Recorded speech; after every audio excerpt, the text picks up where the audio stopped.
ویسے تو ہمارے نوجوان ہر موضوع پر شرح صدر سے گفتگو کرتے ہوئے نظر آتے ہیں، مگر طہارت جیسے بنیادی مسائل سے بھی ناآشنا اور ناواقف ہیں، اور پھر ان مسائل کو پوچھتے ہوئے بھی ہچکچاتے اور شرماتے ہیں۔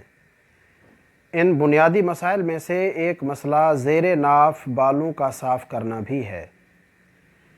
اس مسئلے کے بارے میں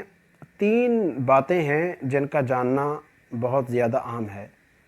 پہلی بات یہ کہ کہاں سے کہاں تک بالوں کو صاف کیا جائے، اور دوسری بات یہ کہ کتنے دن کے بعد صاف کیا جائے، تیسری چیز یہ کہ کیا پاؤڈر، کریم وغیرہ جیسی چیزوں سے بھی ان بالوں کو صاف کیا جا سکتا ہے یا نہیں۔ پہلی بات کے بارے میں عرض کروں گا کہ ناف کے نیچے سے لے کر شرمگاہ کے ارد گرد کے تمام بال صاف کر دینے چاہیے، جس طرح فتاوی عالمگیری میں بھی ہے، وَيُبْتَدَى فِي حَلْقِ الْعَانَةِ مِن تَحْتِ السُّرَّةِ، زیر ناف بالوں کو کاٹنے کی ابتدا ناف کے نیچے سے کی جائے، اور ران کے بال وہاں تک صاف کر دینا مستحب ہے جہاں تک احتلام وغیرہ کی صورت میں ان کے خراب ہونے کا اندیشہ ہو، اور دوسری چیز کہ کتنے دن کے بعد ان بالوں کو صاف کیا جائے۔ 1 ہفتے کے بعد 1 مرتبہ بالوں کو صاف کرنا مستحب ہے۔ 15 دنوں کے بعد اگر کریں تو یہ بھی جائز ہے، مگر 40 دن کے بعد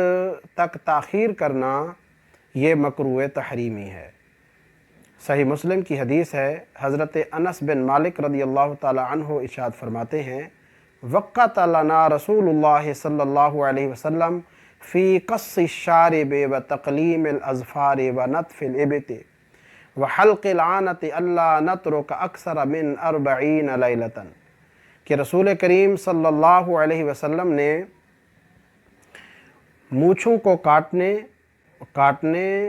اور بغل کے نیچے کے بال اکھاڑنے اور ناف کے نیچے کے بال صاف کرنے کے بارے میں ہمارے لیے یہ وقت مقرر فرمایا کہ ہم 40 راتوں سے زیادہ ان کو نہ چھوڑے رکھیں، یعنی ان سے پہلے ہم ان چیزوں کو صاف کر دیں اور کاٹ دیں۔ اور تیسری چیز کہ کیا ان بالوں کو پاؤڈر وغیرہ سے صاف کیا جا سکتا ہے یا نہیں۔ شرعی اعتبار سے اصل مقصد بالوں کو صاف کرنا ہے، چاہے بالوں کو اکھاڑیں، کسی چیز سے کاٹیں، چاہے کسی کریم پاؤڈر وغیرہ سے صاف کریں، شرعی اعتبار سے اس میں کوئی قباحت نہیں ہے۔ البتہ طبی اعتبار سے اس میں کوئی مذائقہ ہے یا نہیں ہے، اس حوالے سے آپ اطباء سے، حکماء سے، ڈاکٹرز سے رابطہ کریں، وہ آپ کو اس حوالے سے گائیڈ کریں گے۔ بہرحال شرعی حوالے سے اس میں کوئی قباحت نہیں ہے۔